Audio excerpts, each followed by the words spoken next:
Good morning, Rabotai. Welcome to Breakfast in the Class. Breakfast in the Class today is dedicated as Seudat Hoda'ah for Eliyahu ben Orit, sponsored by Mariel and Harry Towel. As well, breakfast is sponsored loving memory of Gloria Irani, Aliyah Shalom L'Inu Nishmat Gloria Bat Rachel, sponsored by Richard Irani. Breakfast in the Class is dedicated in loving memory of Mona Hadar, Aliyah Shalom L'Inu Nishmat Minuha Bat Latifa, sponsored by our children Barbara, Lori, Mitchell, and Alan. We wish you and the entire family Nehama during this difficult time. Tenuhamu min hashamayim. Breakfast in the Class is also sponsored by Wilma and Kenneth Ashendorf Memory and Lilui Nishmat, the victims of the tragedy Thursday evening at Miron, and for the refuah shlema of those injured. And as well, Breakfast and the Class Yibadel Haim Tovim Arukim, sponsored by William and Kenneth Ashendorf in honor of the engagement of their daughter Rachel Ashendorf to Benedetto Mevorach Kahlun, son of Silvana, and Benyamino Kahlun of Rome, Italy. Hazaku Baruch. Okay, Rabotai, our Pasuk that we are focusing on today shares with us a beautiful sentiment, and there's a tremendous lesson that lies beneath the surface.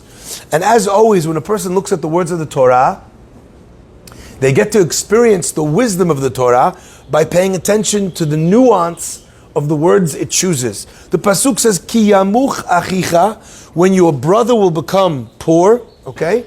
Umata yado imach, and his hand is slipping with you. In other words, he can't hold on. He's losing his grip. Vehechezakta bo, and you will grab onto him. Vehechezakta bo. Where do we have that word? Etz haim hi. It's a tree of life. Lemahazikim ba. To those that grab hold of it. So vehechezakta bo, you grab hold of him. Now, the question is, what exactly are we referring to when we say, Vehechezakta bo, and you will grab hold of him? It sounds like a euphemistic use of language. Are you telling me he's poor and he can't afford, tuition, he can't afford food, he can't afford shelter? If you're telling me that, tell me, Vinatata lo sedaka. Tell me, V'asita imo chesed. Why does it say over here, Vehechezakta bo? He's losing his grip, you hold on to him. And our rabbis learn from here a tremendous lesson. They tell us that it's referring here to someone who's not yet poor. He's losing his grip, but he's not yet there. He's 2 payments behind on his mortgage payments. And it's not COVID time where mortgage payments are just fairy tales and no one can throw you out forever. Okay? It's during a normal time when if he misses enough, they're throwing him out of his house. Okay? It's like stabilize the donkey before it falls. Yeah, that's what Rashi says. He says, you see a donkey walking past in the road, the packages are falling off. Before they fall off, it just takes one person to kind of, right the load. But once it falls, it takes a lot of people to pick up all of the things that fell down because it's very heavy. So long as the donkey is able to hold the load itself, all it takes is a steady hand. But the minute it falls, all of a sudden, now it's much more difficult to be able to kind of rehabilitate. So the Pasuk says, Vehechezakta bo, and what's it trying to communicate to you? Don't give him tzedakah. He's not a poor man yet. But help him. His business is failing. My friends, the Torah is such a beautiful thing. Our Gemara tells us 2 contradictory things. One line, and we have a rabbi here with us today. He'll tell you that I'm not making this up. One line in the Gemara is, Dibra Torah kilshon bnei Adam. The Torah speaks the language of the people. Many times you'll find an expression in the Torah, and the Gemara will ask, why did you say it like this? How come you said it 2 times? Answers the Gemara, the Torah spoke the way people speak. Okay? But then the Gemara tells us as well, Da'at Torah, the wisdom of Torah, Hepech Da'at Ba'al Habayit, is the opposite of the way a Ba'al Habayit, the person who's not Torah learned, the way he thinks. So 1 second. You're talking like a person who's not a Torah scholar talks, but you don't think like him? Surely the speech of a person, the speech patterns come from the way a person thinks. How could those 2 things be simultaneously true? And the answer, my friends, is an answer which is utilitarian. The Torah speaks in our language using words that we understand. I'll give you an example for that. The Torah tells us, Vayichar af, and God's nose was flared with anger.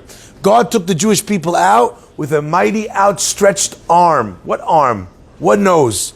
Rambam writes that if a person thinks of God in a corporeal form, that the God is has a nose or an arm, or he has hadom raglav, his legs. If God has any form, the person is apikores, to believe that God has a human form.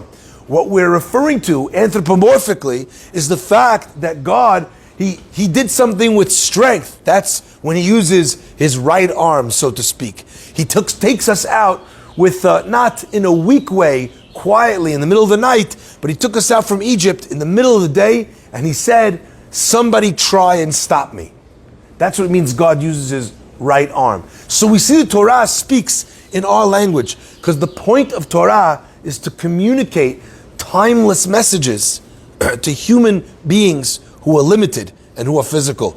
In order to understand that, we need someone who speaks our language. But the Torah's thought processes are not like ours. If someone comes to you and they tell you they're having a rough time in business, you don't have pity on them. You don't feel bad for them. What do you tell the guy? Buck up. Everybody goes through tough times. Right? Who do you feel bad for? The guy who has no food in his refrigerator. That's the guy you feel bad for. Comes the Torah and tells you, ironically, Al Chachamim tell us, if you have a choice, who to help, an ani, a poor person, or a person who's still not yet poor, who do you help first? The person who's not yet poor. I would have thought it's means tested. The person who's lower on the ladder, that's the guy you help more. Now, obviously, extenuating circumstances trump this law. Had is going to die of starvation, and this guy, he just can't make the payments on his Ferrari, you don't put that guy over this guy. Obviously, this is pikuach nefesh. But when someone is not at that stage of pikuach nefesh, but they need help, but they're very poor, and so why? The Gemara answers, the Torah tells us, number one, on a practical level, you don't help this guy, we're going to have one more systemic poor person. One more person who's going to find it very difficult to climb out of that hole. Give him a helping hand. It will cost you and society much less to keep the guy afloat. Okay? This is the mitzvah, therefore, of vehechezakta bo. Even if it's not tzedakah, I want to share with you something that I always loved. The Torah is so wise, so brilliant. The word tzedakah, how do you spell the word tzedakah? Tzadi, daled, kuf, hey. Tzadi, daled, kuf, hey. Tzadi is 90, daled is 4, kuf is 100, and hey is 5. Together, how much is the word tzedakah? 199. The word tzedakah, the gematria, the numerical value is 199. And I realized something unbelievable. The Pasuk actually tells us the Gemara actually tells us that a person, in order to be ani, what wealth does he need to have to classify, to be categorized as a poor man? The Gemara says 200 zuz. So the gematria of tzedakah is 199, because up until that point it's tzedakah. Above 200 zuz, what is it? It's not tzedakah, it's not ani.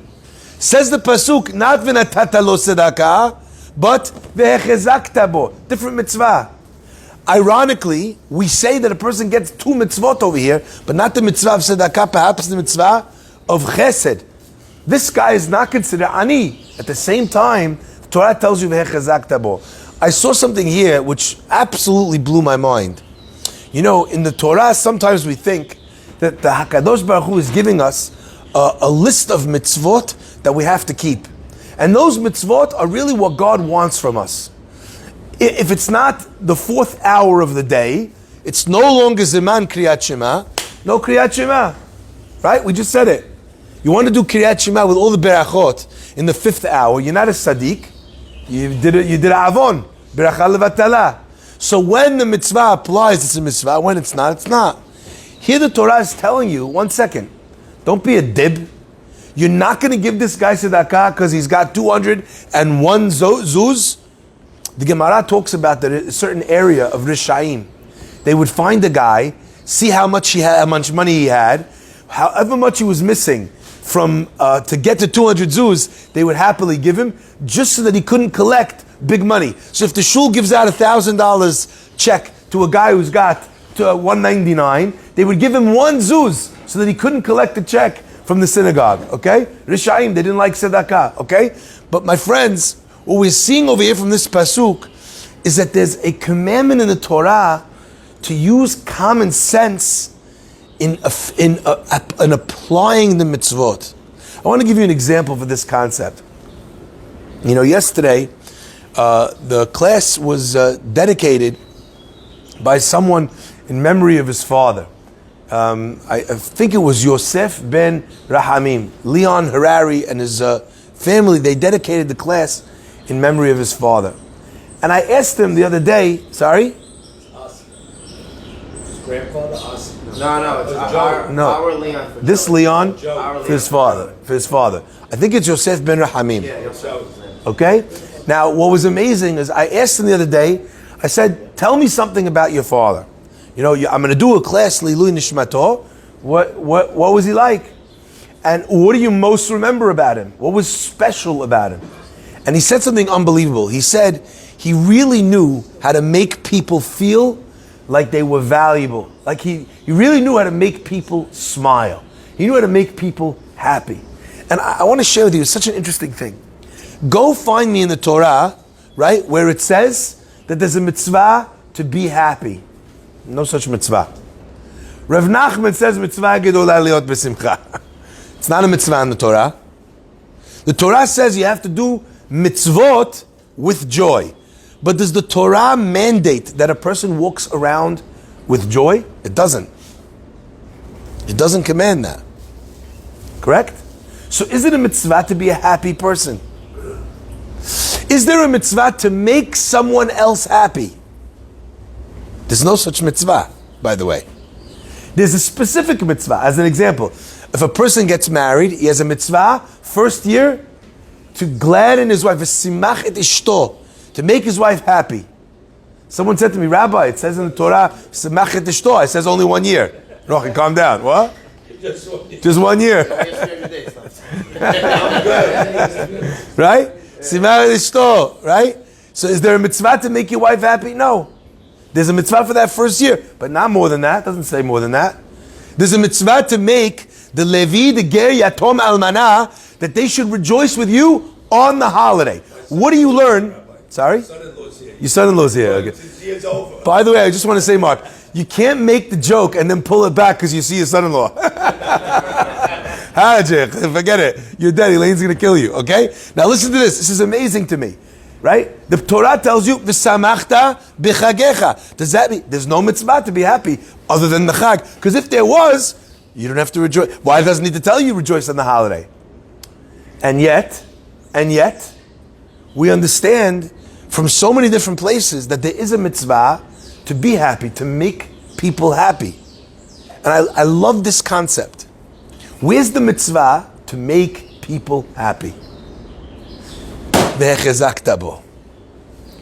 Once we use language that doesn't say the word tzedakah because someone's slipping, someone's losing their grip, we understand that there's a mitzvah to bring someone, to strengthen them so they don't fall. You know what happens to depressed people? They lock themselves up in the bathroom when they cry. Depressed people don't go to work. People who don't go to work become poor people. The mitzvah of hechezakta bo is much larger than the mitzvah of just giving the guy money. It's true that in this moment he might need a mortgage payment. But it's also true that you have to tell him, you know what, it's Corona, it's difficult. The Zona Libre, it's closed in Panama. They're not shipping anything. There's a stupid boat blocking the freaking canal. We can't get any goods out. You know, everyone, doom and gloom. But at the same time, for a person to feel energized, to go out there to work, there's a mitzvah to make someone feel happy. Where do you find it? What's interesting to me is that the Torah is telling you to be proactive in your mitzvot. You know, it's a big mitzvah to take care of almanah, and it's a big mitzvah to take care of yitomim. I had a rabbi, his name was Rabbi Black. I learned with him in the Kolel in Deal. Anyway, the mikveh in Muncie, unfortunately, they had fallen into disrepair, and the place was nauseous. It was really disgusting. All right, the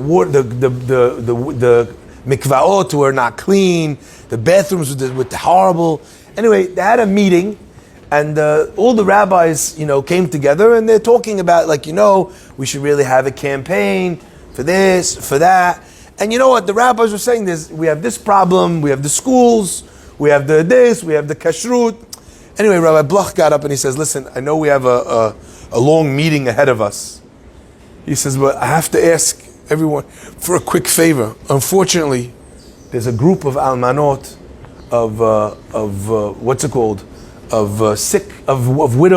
of widowers, of yitomim, of children that have lost their parents. They struggling for food, for shelter, for clothing, for love.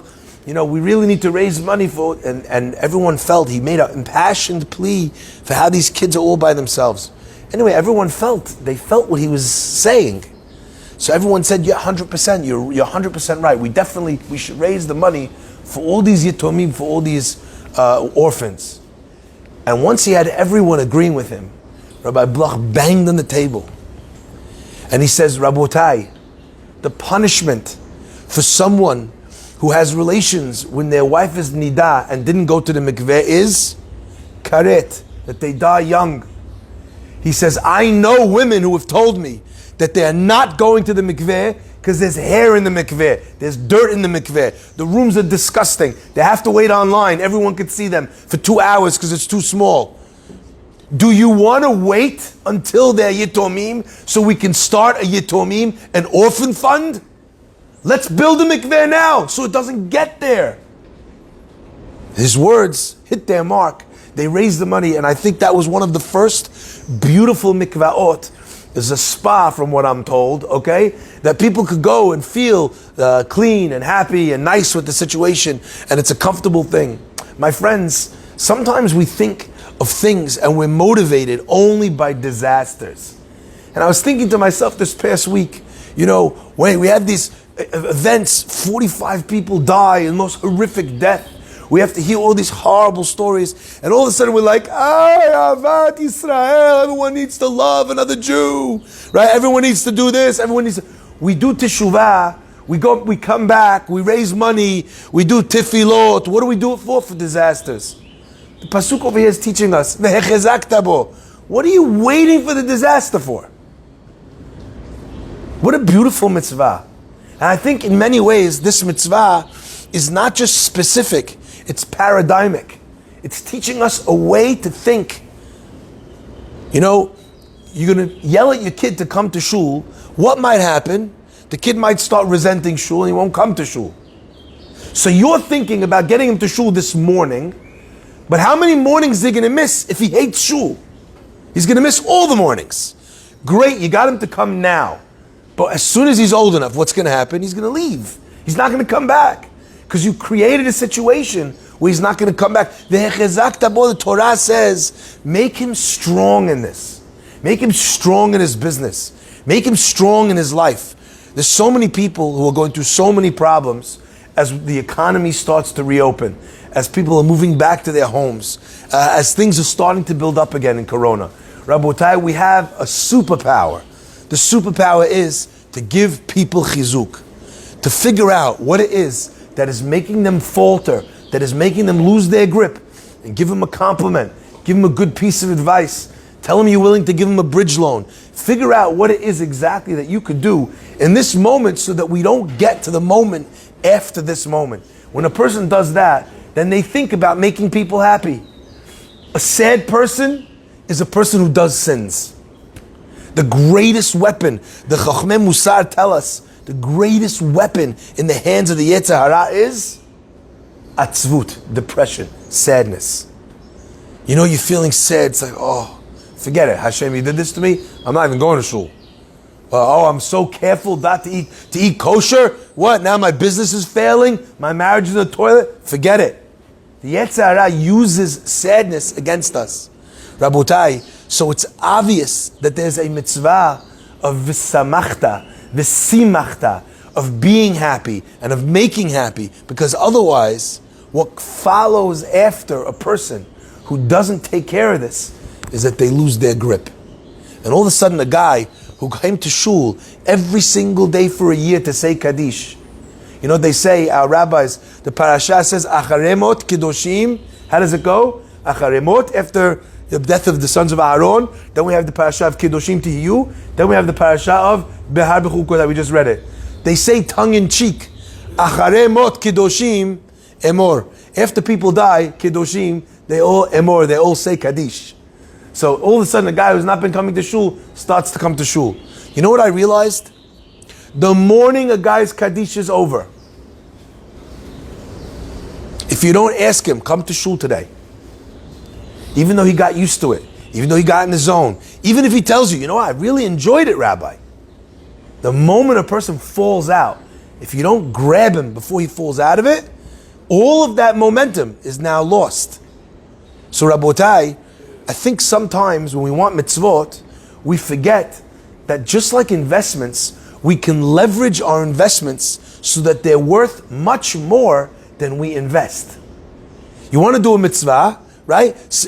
You're a savvy tzedakah investor. I could give this person 100, and this guy, it's going to take care of all his needs. I could give this guy 100, and you know what? It will help him for today. He'll be back here tomorrow. Leveraging your mitzvot is one of the ideas that we are learning here from the Hechezakta, to be wise in the way we put in our efforts.